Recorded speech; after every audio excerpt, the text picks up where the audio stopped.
Merci beaucoup. J'aimerais remercier en particulier Isabelle Bonardi et Béatrice Corc pour leur invitation à ouvrir ces débats. Ce que je voudrais faire, c'est présenter tout d'abord quelques éléments de cadrage qui ont déjà d'ailleurs été esquissés par les personnes qui sont intervenues précédemment, et puis vous présenter quelques exemples très concrets de terrain, des actions que nous menons à Lausanne et plus généralement au niveau national.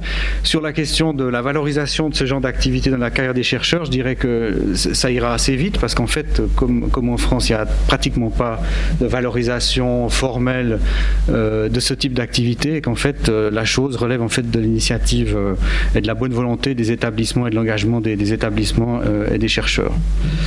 Le contexte sociopolitique, il a déjà été évoqué, donc c'est un contexte actuel depuis, disons, une trentaine d'années, de controverses récurrentes autour de toute une série de technologies que vous connaissez bien, avec un socle historique qui concerne l'énergie nucléaire. Un objet aussi qui fait l'objet de controverses systématiques, c'est bien sûr la question des OGM, qu'on peut qualifier en quelque sorte de carrefour des refus, qui fait l'objet de discussions depuis de très nombreuses années. En Suisse également, nous avons eu quasiment 10 ans de débats publics sur les OGM qui sont terminés par une votation populaire qui a abouti au rejet d'une initiative pour l'interdiction du génie génétique, mais qui maintenant se prolonge par le biais d'un moratoire sur l'expérimentation en plein champ qui vient d'être renouvelé. Cette question des OGM pose la question du rôle que la société civile ou les ONG peuvent jouer dans la définition des orientations technologiques, le rôle de, disons, la désobéissance civile, et dans quelle mesure il est légitime ou pas de faucher par exemple des champs d'OGM, comme vous voyez ici à l'œuvre José Bové et ses collègues. Ce genre de controverse a des effets très concrets pour le monde de la recherche. Vous avez ici une statistique qui est très ancienne, mais peu importe, elle montre l'intensité en fait de la destruction des parcelles d'OGM qui atteint plus de 50% à un certain moment en France. Bien sûr, il existe un empilement et une prise en compte globale de l'écosystème des controverses dans l'espace public, par les citoyens et par les différents acteurs. Et chaque pays possède son propre contingent, son propre stock, sa mémoire des controverses qui viennent interférer les unes avec les autres. Et les pouvoirs publics sont dans l'obligation, bien sûr, de traiter cette question non pas uniquement comme des amalgames, mais comme une histoire de la crédibilité des institutions publiques dans leur capacité à gérer les crises sanitaires ou environnementales, par exemple. La question des antennes relais, mais aussi les pouvoirs publics dans des difficultés constantes entre les opérateurs, la nécessité d'offrir un service aux citoyens, les associations de radiosensibles. Vous avez ici une affiche des Robins des Toits que vous connaissez sans doute. Et qui mettent en œuvre aussi, on voit apparaître donc ici une expertise citoyenne qu'on peut appeler parfois une contre-expertise, mais qui peut être aussi une co-expertise, comme dans le cas des associations de patients, qui vont travailler main dans la main avec les chercheurs. L'Internet, ça a été évoqué au niveau du numérique, représente un facteur considérable de déstabilisation et de prolifération de l'incertitude qui se déploie de manière emblématique à l'occasion de pandémies ou de craintes de pandémies, comme dans le cas du H1N1, avec ici un morceau de blog qui réclame la démission de la ministre belge de la Santé, et qui fait un pont justement avec l'affaire du sang contaminé que j'évoquais tout à l'heure, en lui souhaitant une bonne affaire du sang contaminé. Pour la France, il existe des domaines qui font l'objet de contestations assez dures. C'est le cas des nanotechnologies à Grenoble, dans lequel j'ai été amené à intervenir à plusieurs reprises avec d'autres collègues français. Vous savez qu'à l'occasion de l'inauguration de Minatech en 2006, de grandes manifestations ont été organisées à l'initiative au départ d'un tout petit groupuscule de personnes qui s'appelle Pièces et Main d'œuvre, qui a amené la métro à nous demander une expertise sur l'état du débat public à Grenoble, et qui montre qu'on n'a pas affaire bien sûr qu'à des controverses, mais on a aussi affaire à des conflits, voire à des affrontements physiques.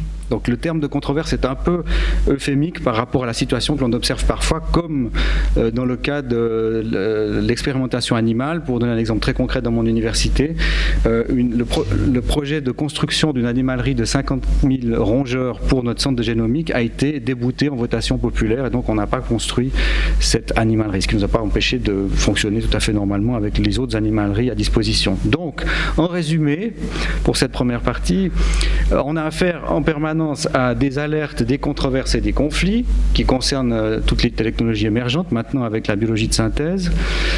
Nous sommes passés, je vais très vite, ça mériterait des développements et des discussions, d'une société, ce qu'on peut appeler une société du progrès, qui a été évoquée en introduction, à une société du risque essentiellement sanitaire et environnemental. Nous avons été amenés, suite à ces différentes affaires, à redéfinir les procédures d'expertise et la place des experts dans l'espace public. La France est emblématique de cette situation, avec une prolifération sans cesse de création d'agences, de dispositifs qui s'empilent les uns sur les autres. Nous avons affaire à la production, à la prolifération d'une contre-expertise en provenance d'ONG, de riverains, d'installations à risque ou de groupes de malades. Et nous avons été amenés à critiquer, dans les dernières années, un modèle qui a structuré la communication sur les sciences et les techniques pendant de nombreuses années, qui est ce qu'on appelle le modèle du déficit ou le Public Understanding of Science, qui se caractérise par une attitude extrêmement paternaliste de la communauté scientifique envers le public, qui est caricaturé ici sur ce petit dessin, que vous connaissez peut-être, et qui se résume de la manière suivante. Le public est affecté par un déficit de connaissances qui le rend incapable d'accepter le bienfait des innovations qui arrivent sur le marché, et qu'il suffit d'informer correctement par des experts et des scientifiques ce public pour qu'il accepte ces innovations et participe ainsi à la croissance scientifique, technique et économique. Et dans cette optique, le public est conçu un peu comme une masse indifférenciée d'individus qui fait l'objet de projections de la part des élites académiques, de la part des experts, et qui se traduit notamment par ce qu'on peut appeler une technophobie-phobie, c'est-à-dire une peur de la peur des publics, puisque beaucoup de membres des institutions universitaires, politiques et du monde de l'entreprise sont persuadés que les citoyens ont peur, ce qui empiriquement s'avère d'ailleurs parfaitement faux par rapport à toute une série de technologies. Donc la peur n'est pas le principal moteur. On a affaire à une situation où les citoyens procèdent à des analyses beaucoup plus détaillées et balancées de ces technologies. Alors là, il y a deux petites flèches qui vont dans un sens et dans l'autre qui ont sauté. Donc on devrait passer, on est en train de passer d'une situation de public understanding of science à un scientist understanding of public, c'est-à-dire on doit aussi se poser la question de savoir ce que les chercheurs du monde académique savent de la société, et on doit se poser toute une série de questions qui sont celles que j'ai énumérées ici, mais je ne sais pas si c'est très lisible, et que je n'ai pas vraiment le temps de développer, mais qui sont en fait une manière de retourner cette question du public understanding of science, qui consiste entre autres à se demander pourquoi est-ce que le public ou les publics auraient intérêt aux sciences, pour quelles raisons devraient-ils s'y intéresser, comment s'y intéressent-ils, comment évaluent-ils le degré de légitimité des différents acteurs qui émettent des thèses scientifiques et techniques, etc. De manière très grossière, on peut considérer que les relations entre l'implication du public par rapport aux sciences et aux techniques peut se situer selon trois modalités de communication. La communication unidirectionnelle, disons le marketing si on veut pour simplifier, la consultation, que l'on va trouver par exemple dans le cadre des sondages d'opinion ou de focus group, et la participation, qui elle-même est une communication bilatérale entre experts, citoyens et politiques, et qui se décline dans toute une série de modalités qui sont, il y a plus d'une centaine de dispositifs participatifs sur le marché, qui sont souvent extrêmement lourds et complexes à mettre en œuvre. J'ai listé ici uniquement quelques exemples. Vous connaissez peut-être seulement celui de la conférence de citoyens ou la conférence de consensus, qui a été inventée au Danemark dans les années 80. Mais il existe bien d'autres dispositifs, et j'aimerais insister là-dessus pour dire qu'on a souvent affaire à une discussion assez indigente sur la participation. C'est très lié aussi à la culture politique du pays qui mène cette discussion, mais il s'agit d'outils utiles, sophistiqués, mais qu'il faut savoir utiliser à bon escient, et les bons outils dans les bons contextes. Et la participation souffre principalement du fait que les pouvoirs publics, qui parfois sont à l'origine des processus participatifs, ne sont en aucune manière contraints de prendre en compte les recommandations ou simplement de se prononcer sur les recommandations qui sont faites par les différents panels, ce qui est une limite extrêmement importante à ces démarches. Je vais passer sur les trois modèles de la démocratie technique de Michel Calon que vous connaissez peut-être. Juste simplement pour dire qu'il existe encore une quatrième modalité qui est ce qui a été appelé tout à l'heure la coproduction des savoirs, le crowdsourcing ou les sciences citoyennes, dont je vais dire peut-être 2 mots après.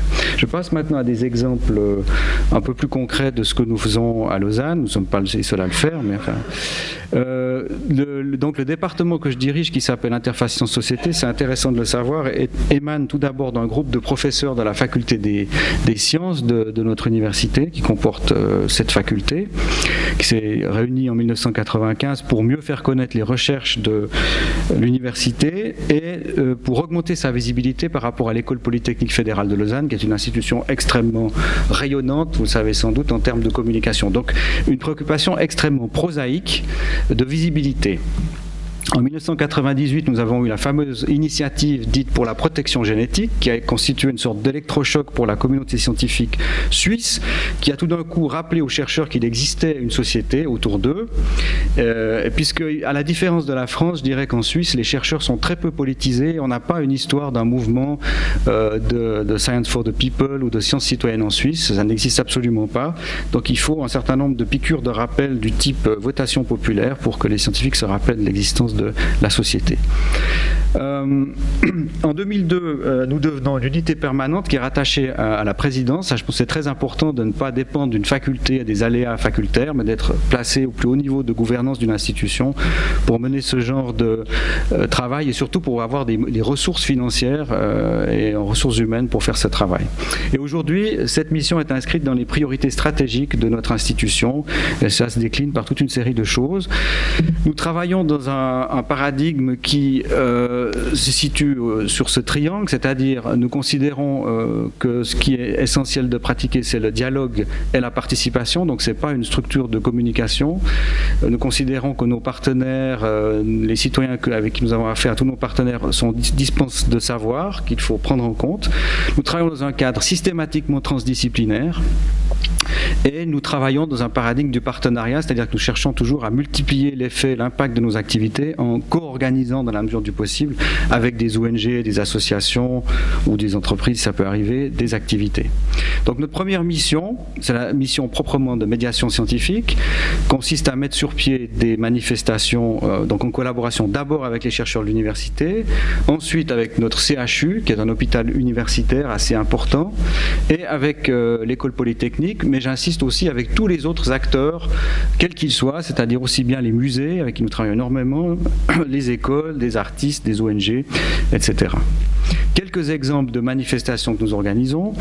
Par exemple, une expo sur la vie de laboratoire inspirée des travaux de Bruno Latour, où l'on essaie d'immerger dans un espace de musée les visiteurs dans ce qu'est la vie de laboratoire et le travail de laboratoire. Une expo sur les rayons X. Une expo peut-être plus originale qui est sur les lanceurs d'alerte, qui sont, vous connaissez le rôle important que jouent les lanceurs d'alerte. Il n'y a pas tellement d'expos disponibles sur les lanceurs d'alerte. Nous avons déployé une dizaine de cas en fait, de lanceurs d'alerte dans cette exposition qui sont présentés sous forme plutôt d'installations type, je dirais, d'art contemporain assez minimaliste. Nous organisons chaque année au niveau national des journées de la génétique ou les rencontres annuelles de l'eau ou des rencontres sur la littérature enfantine, donc des choses extrêmement différentes. Et puis il y a une manifestation phare dans le domaine de la médiation, c'est ce qu'on appelle les mystères de l'Université de Lausanne, qui mobilise plus de 300 chercheurs et personnels de l'université et qui accueille, disons, sur le campus entre 9 à 12 000 personnes durant un week-end de mai. La chose est fabriquée sous la forme d'un parcours thématique avec une énigme et en fait les visiteurs doivent parcourir des stands des 7 facultés pour recueillir des indices pour résoudre cette énigme. Puis en plus il y a toute une série d'activités satellites et bien sûr des portes ouvertes de laboratoires de recherche. Vous avez ici des thématiques des 5 dernières éditions. On a un centre de police scientifique qui est mondialement connu à Lausanne, donc on a fait à l'occasion de son anniversaire une manifestation centrée sur les experts. Ça a beaucoup de succès évidemment vu les séries télévisées. On a fait une édition sur la Suisse vue autrement, donc le renouvellement de la vision de la Suisse, notamment avec la nouvelle histoire suisse, qui est une histoire extrêmement critique, très ancrée à gauche, mais qui mobilisait, j'insiste, les 6 autres facultés, pas seulement la faculté des lettres. L'économie, c'était à l'occasion du 100e anniversaire de la faculté des HEC. la performance, par exemple avec un vrai procès d'un cyborg, et puis l'édition de cette année qui porte sur la question de l'utopie et de la dystopie, liée aux sciences et aux techniques. Nous coordonnons un réseau d'une trentaine de musées et d'universités qui s'appelle le réseau roman Sciences et Cités, qui mène des actions à l'échelon régional ou national, parfois à l'occasion de votations populaires, comme par exemple sur les cellules souches, et dans lequel nous essayons en fait de rapprocher les musées des questions chaudes qui agitent le monde académique et scientifique. Et puis cette année, nous avons repris un musée qui s'appelle la Fondation Claude Verdan, musée de la main, avec notre CHU, qui est un musée d'un centre de culture scientifique et technique d'une grande qualité, donc qui nous devient un nouveau vecteur pour nous aussi de déploiement d'action. Nous avons un lieu réservé sur le campus qui s'appelle l'Anthropos Café, qui est donc vraiment bien visible sur le lac, et qui coexiste avec un laboratoire public qui s'appelle l'Éprouvette, que nous avons créé en 2003, qui s'est inspiré au départ des écoles de l'ADN que vous avez en France, mais qui s'est beaucoup élargi en termes de thématiques. Donc le but est de faire connaître les recherches de l'université, mais plus généralement d'immerger les publics dans une activité scientifique qu'ils vont réaliser eux-mêmes, sous la conduite de médiateurs et de chercheurs. Il y a aussi un bus qui va sur le terrain, quand les personnes ne peuvent pas se déplacer. Et les publics sont très variés, ça va depuis les scolaires, bien entendu, jusqu'aux ONG et aux associations de malades pour qui nous organisons des formations à la recherche sur les maladies génétiques rares, par exemple, qui comportent, j'insiste, les différents aspects liés à ces maladies, aussi bien les aspects assurantiels, les aspects cliniques, que les aspects sociaux. Voilà les thématiques que l'on traite dans le laboratoire, je passe rapidement, ça se fait aussi dans d'autres structures, c'est assez diversifié. Vous voyez que la police scientifique figure en très bonne place à cause de notre institut, avec qui nous travaillons beaucoup. Concrètement, on déploie des scènes de crime artificielles où le public est amené à recueillir des indices. Mais nous faisons la même chose pour les sciences humaines et sociales, ça c'est important, c'est-à-dire que nous avons une approche totalement symétrique. Nous sommes une université qui a placé les sciences humaines et sociales comme priorité avec les sciences du vivant et de l'environnement. Nous avons fait cadeau à l'école polytechnique de la physique, des maths et de la chimie, et en contrepartie nous avons, pour des raisons de cohérence de campus, nous avons renforcé les sciences du vivant et de l'environnement et les sciences humaines et sociales. Donc nous développons des ateliers également publics sur les questions comme par exemple comment mettre en évidence, nous apprenons aux enfants comment mettre en évidence la mémoire sociale de l'accident de Tchernobyl en leur faisant faire des interviews. Donc c'est l'atelier qui s'appelle Faites causer vos aïeux, qui traite en fait de cette question de l'accident de Tchernobyl. Nous avons une deuxième mission qui est une mission de collaborer à des enseignements. Donc j'insiste sur le fait que ce qui est original peut-être de notre structure, c'est que nous allions la médiation scientifique, la recherche et l'enseignement, et que toutes nos activités sont inspirées, je dirais, par une approche de type STS, Science Studies, Science and Technology Studies. Donc ça, c'est les enseignements auxquels nous collaborons. Je ne vais pas dans les détails. Vous voyez que ça comporte bien sûr l'analyse des controverses et aussi l'éthique et la déontologie de la recherche que nous enseignons aux étudiants de différentes facultés et également à l'école polytechnique. Troisième mission, la recherche. Et dans ces missions de recherche, vous voyez que figure la participation du public aux choix scientifiques et techniques. Donc ça, c'est un aspect qui rejoint les aspects plus de gouvernance des sciences et des techniques. Que nous réalisons soit au niveau national, soit au niveau européen dans certains cas. Je voudrais citer un exemple assez emblématique, intéressant, c'est le projet Vivre ensemble dans l'incertain. Nous sommes posé la question, que pouvons-nous faire pour profiler l'avenir de l'université, c'était à l'occasion d'un anniversaire, pour les 30 prochaines années. Et ce que nous avons fait, c'est que nous avons fait une enquête par entretien et focus group auprès d'un échantillon du canton pour les interroger sur leur vision de l'avenir, de manière très ouverte, et le rôle que pouvait jouer l'université dans cet avenir. Sont ressorties 6 thématiques de cette pré-enquête. Cette pré-enquête a été soumise à un panel de 70 personnalités de tous les secteurs de la société du canton, j'insiste, ce n'est pas une démarche nationale, tout est régional en Suisse, donc tout ce que je vous raconte là est fait au niveau cantonal. Je vais dire un mot de niveau national après. Nous avons mis au concours un appel d'offres basé sur l'enquête, la réaction des 70 personnalités avec nous avons reçu donc 17 projets et nous avons décidé de financer 6 projets qui sont encore en cours actuellement. Donc on a démarré en 2007, c'est un processus très lourd, et maintenant il y a encore des projets qui fonctionnent encore pendant 1 an. Les critères étaient extrêmement stringents, c'est-à-dire il fallait inclure plusieurs partenaires non académiques, c'est-à-dire que nos chercheurs devaient aller à la pêche pour des partenariats avec des syndicats, des ONG, des associations, produire des résultats visibles et utilisables pour les partenaires et reposer sur une équipe interdisciplinaire. Donc c'est un peu le modèle de la recherche-action, c'est un modèle inversé de la boutique de science, si vous voulez, c'est-à-dire on demande au monde académique de nouer des alliances avec la société civile. Alors ça serait très intéressant que je vous développe ces différents projets parce qu'ils sont tous vraiment intéressants, mais j'ai bien entendu pas le temps. Il y a le premier qui s'appelle le bénéfice de l'âge qui concerne en fait la place croissante que les seniors occupent dans le monde du travail et qui se réalise avec les syndicats patronaux et les syndicats ouvriers.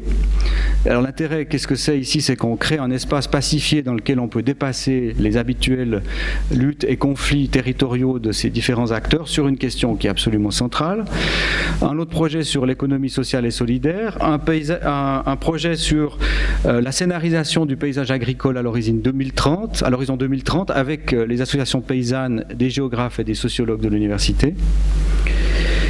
Un projet qui traite d'un thème extrêmement explosif, c'est l'importance croissante des communautés religieuses, musulmanes et évangéliques dans le paysage suisse, qui se réalise avec des associations d'intégration religieuse, un observatoire des sectes et des chercheurs de l'Université de Lausanne.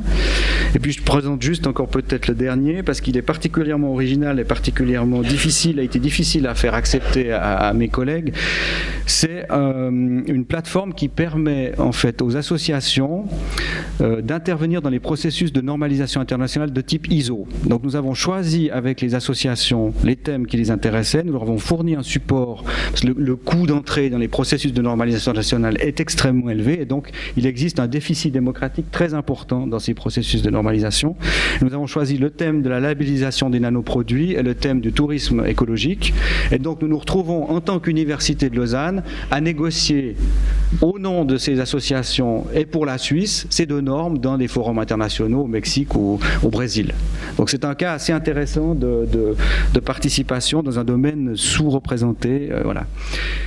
Un dernier exemple, le Worldwide Views on Global Warming, donc, qui est une démarche participative qui a été organisée en 2009 à la veille du sommet de Copenhague par le Danish Board of Technology, qui est l'inventeur des conférences de citoyens, et où nous avons organisé le volet suisse, c'est-à-dire une centaine de citoyens suisses qui délibéraient pendant une journée sur les mêmes paramètres que les négociateurs à Copenhague. Et tout cela se déroulait simultanément dans 38 pays, c'est-à-dire que 4000 citoyens de 38 pays discutaient avec le fuseau horaire, bien sûr, et tous les résultats étaient acquis en temps réel sur Internet. Et ça donnait lieu à un rapport qui donne des résultats totalement inverses de ceux des négociations de Copenhague, avec des mesures absolument draconiennes de lutte contre le changement climatique, y compris dans les pays comme la Chine ou les États-Unis. Ok, alors 2 mots sur la situation en Suisse, si j'ai le temps encore avant de conclure. En tout temps. C'est le temps ? Ok. Alors là, ça ira plus vite parce que la situation au niveau national n'est pas extraordinairement proliférante. Donc, suite à la même votation sur la protection génétique, nous avons créé en Suisse une fondation qui s'appelle la Fondation Science et Cité, qui a donc pour mission de favoriser le dialogue critique entre la science et la société, qui avait pour particularité d'être pilotée par un conseil qui était pour moitié fait de scientifiques et pour moitié fait de représentants de la société civile. Cette fondation a organisé 3 événements extrêmement intéressants. C'était les festivals Sciences et Cité 2001, 2005 et 2009. Moi-même, j'étais en charge de la coordination des festivals pour l'Université de Lausanne. Et donc, ce qui était intéressant là, disons, c'était un peu différent de la fête de la science en France, dans la mesure où d'abord les aspects de sciences humaines étaient beaucoup plus présents, et ensuite les acteurs de la société civile, théâtre, musée, monde associatif, étaient impliqués dans la construction des projets. C'est des projets énormes avec une centaine d'événements pour chaque site, etc. Cette fondation, je vais très vite, mais en piteuse situation aujourd'hui, avec un budget qui a été coupé de moitié et très peu de moyens. Mais c'est un exemple de dispositif intéressant. Un autre dispositif intéressant pour valoriser, alors là on vient sur des choses très concrètes, l'implication des chercheurs dans les questions sciences-société, c'est ce que notre Fonds national de la recherche scientifique est donc l'unique instance de financement de la recherche en Suisse, l'équivalent de l'ANR un peu si vous voulez, des projets assez importants qui financent des chercheurs qui souhaitent s'investir dans les activités de médiation scientifique durables, interactives et de qualité. Donc le critère, c'est que les chercheurs doivent être directement impliqués, il ne doit pas y avoir que des médiateurs. Et les financements peuvent aller jusqu'à 200 000 francs suisses, c'est-à-dire à peu près 170 000 euros sur 2 ans, donc ça n'est pas négligeable. Voici la liste des derniers projets financés. Il y en a un qui a été déposé par nous-mêmes, d'ailleurs, qui s'appelle le Napoléon, qui consiste dans le séquençage du grand chêne de notre campus. Donc vous voyez des projets extrêmement diversifiés qui concernent aussi bien la jeunesse musulmane en Suisse que les mécanismes de la peur, les mécanismes collectifs et psychologiques de la peur, que des questions touchant à l'histoire de l'imagerie scientifique.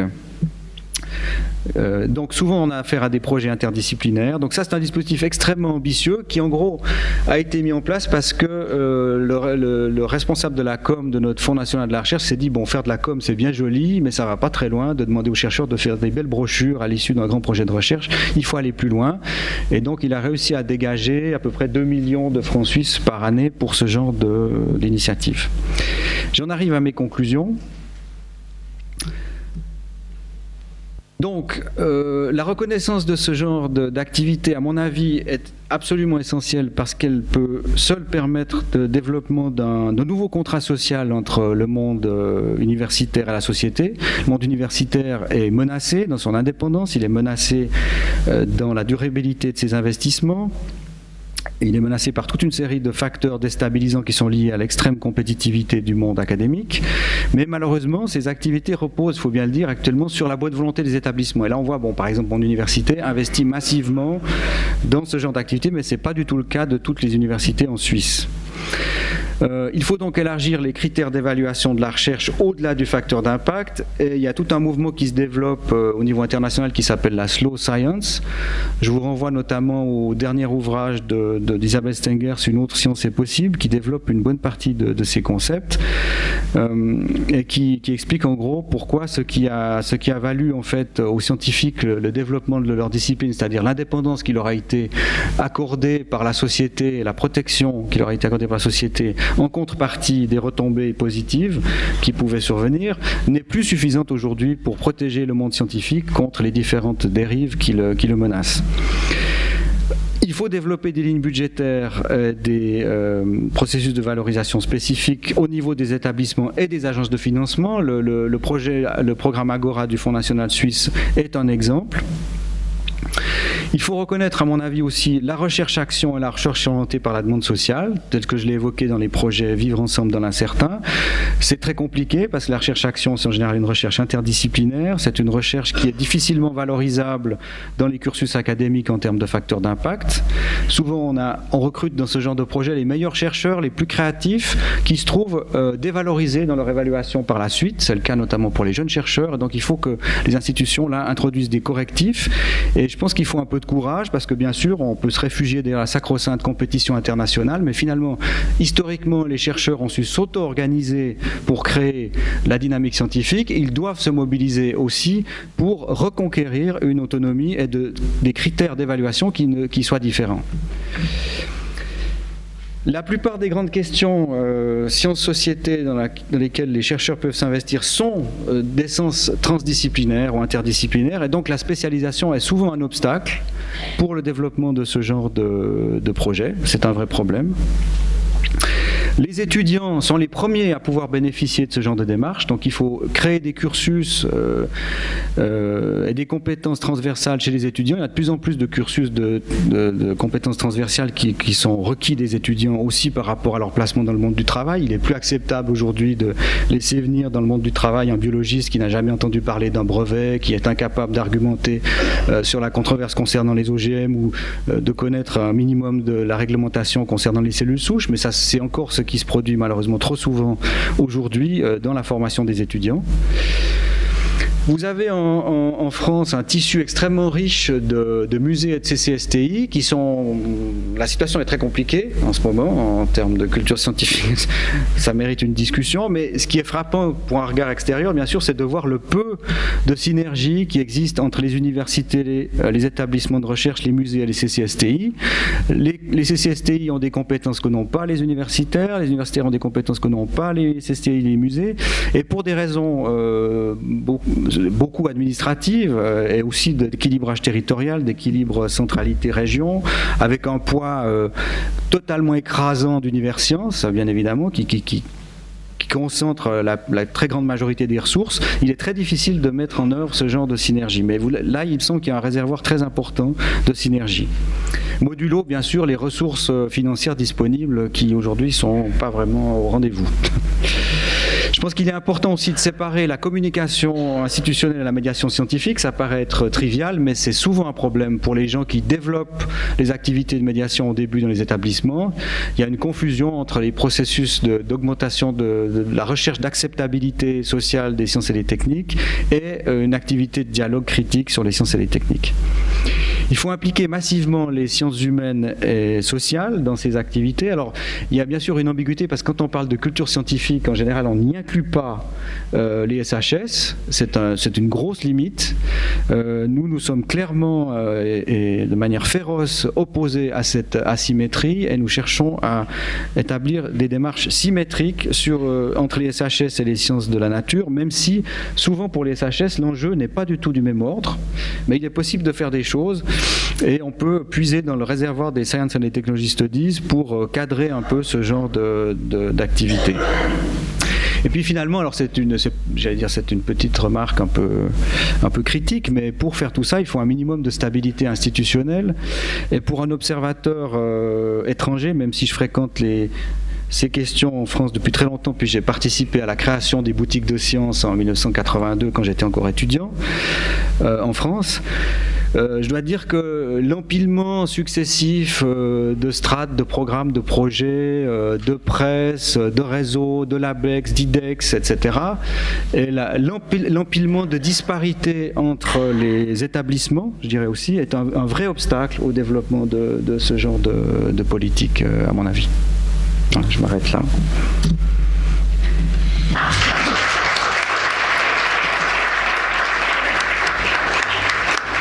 Merci, c'est pas la première fois que je t'écoute. Là, je parle en mon nom personnel, mais je pense que je vais rendre compte, parce que j'ai vu vos sourires et vos hochements de tête. Ce que tu décris avec à la fois les difficultés, mais enfin, une énergie et une intelligence de mise en relation et de questionnement formidable. Je veux dire que nous, on n'est même pas à ça, quoi. Ça, c'est quand même quelque chose d'incroyable. Alors qu'effectivement, nous avons tous les potentiels dans ce fichu pays. Je pense que on en parlera plus tard, peut-être autour des tables rondes, mais enfin, ce que tu décris, c'est quelque part ce dont nous pouvons rêver en France. De ce type de prise en compte des problématiques non clivantes, parce que moi j'en parlerai tout à l'heure, mais je pense que l'importance aujourd'hui c'est d'arrêter notre spécialité française, de toujours cliver, de dire toi ce que tu fais c'est pas bien, moi c'est mieux ce que je fais parce que ça correspond à des vrais enjeux, etc. Toi vous intégrez tout, donc vous avez capacité aussi à accueillir un ensemble de public et à poser du questionnement dans tout ce que vous faites. Vraiment, je ne sais pas ce que vous en pensez, mais c'est quand même un modèle ministère, vous voyez, hein, on peut le faire. Alors moi j'ai juste une question, c'est qu'est-ce que tu as comme budget de fonctionnement, ne serait-ce que de fonctionnement déjà? Alors, budget actuellement, 1 300 000 francs suisses. Avec le musée, ça va faire 1 700 000, avec les postes uniquement du petit musée en question, 1 700 000. En francs suisses. Si, ça inclut les salaires, ça inclut tout. Donc ça représente une équipe d'une quinzaine de personnes.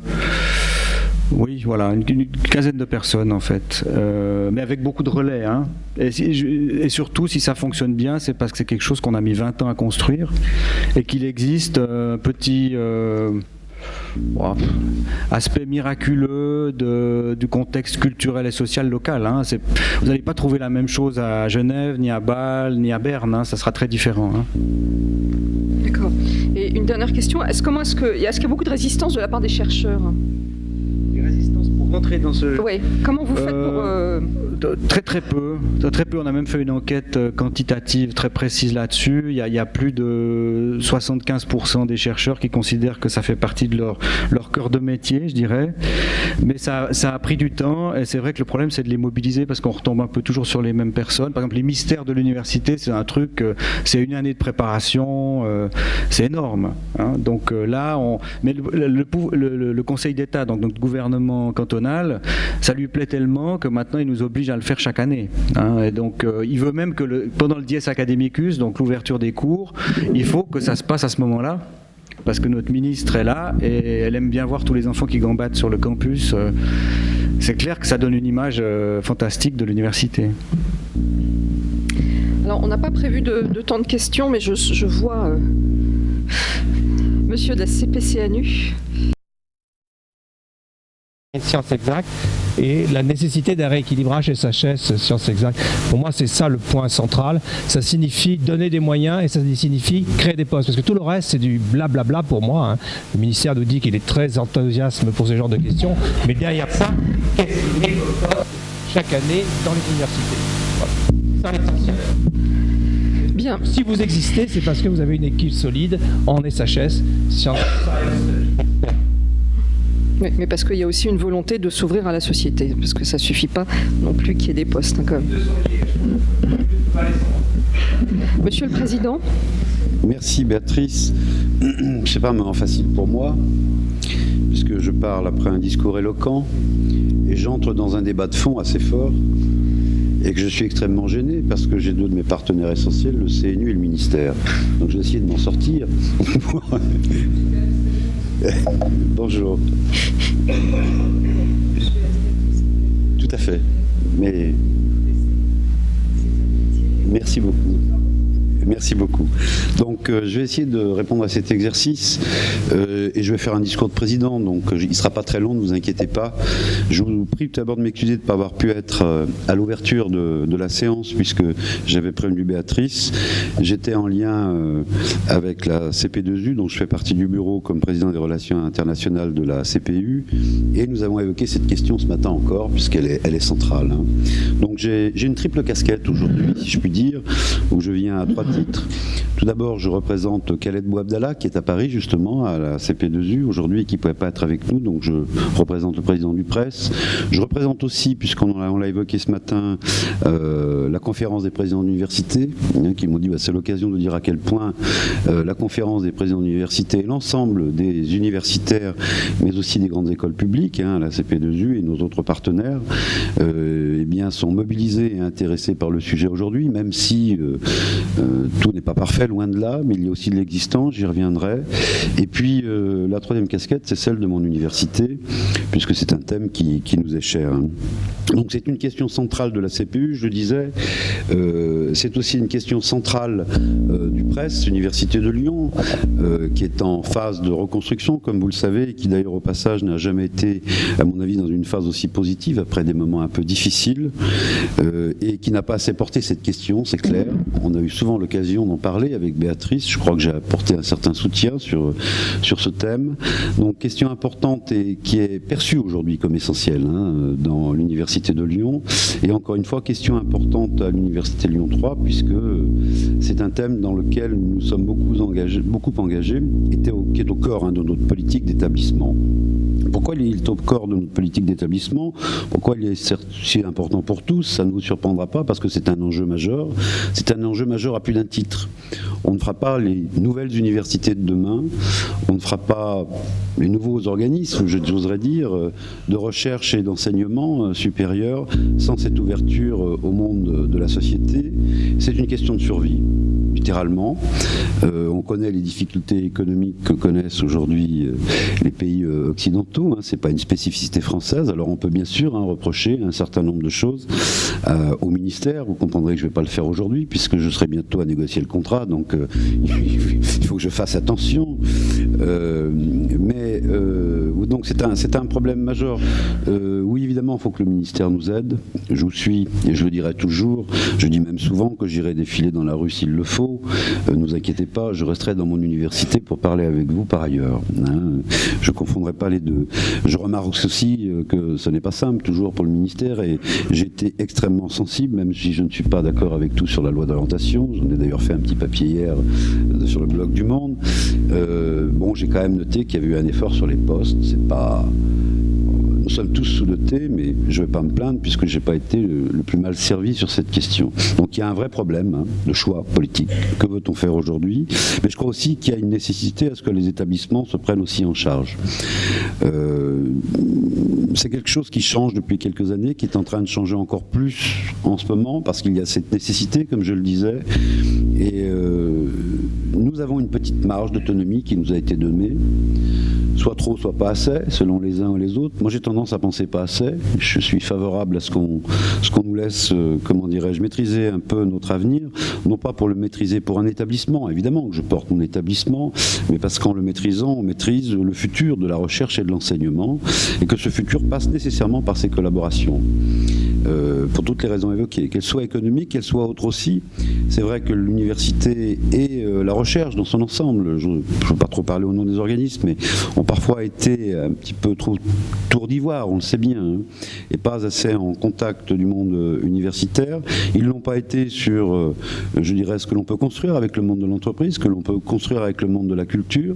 Et là, comme vous l'avez fait remarquer sans doute, et comme j'ai eu l'occasion de le croiser souvent avec toi, on a des expériences à l'international qui sont extrêmement intéressantes, auxquelles je suis sensible, et dont j'aimerais bien que l'Université de Lyon se saisisse, et les universités françaises. Je crois aussi que ce pari du futur se fera bien sûr par les établissements. Je suis un peu auto-centré, un peu nombriliste, je parle des établissements, mais elle ne se fera pas sans une collaboration extrêmement forte aussi avec les organismes, le CNRS, tous ceux qui sont présents aujourd'hui, et selon les thèmes, l'INSERM, etc. Nous avons besoin de travailler ensemble sur cette question, et de travailler peut-être un peu plus main dans la main qu'on ne l'a fait jusqu'à présent, même si les relations sont fortes. Je pense que c'est pas le seul thème. Je l'évoque souvent aujourd'hui.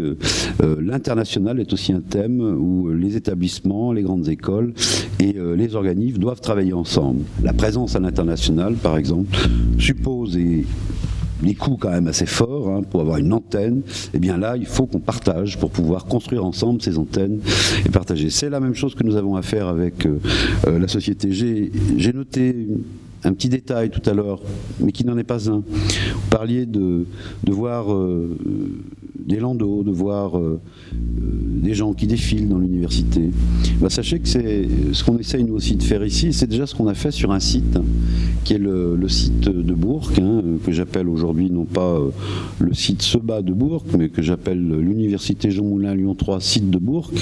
C'est la volonté du maire, il le souhaite beaucoup.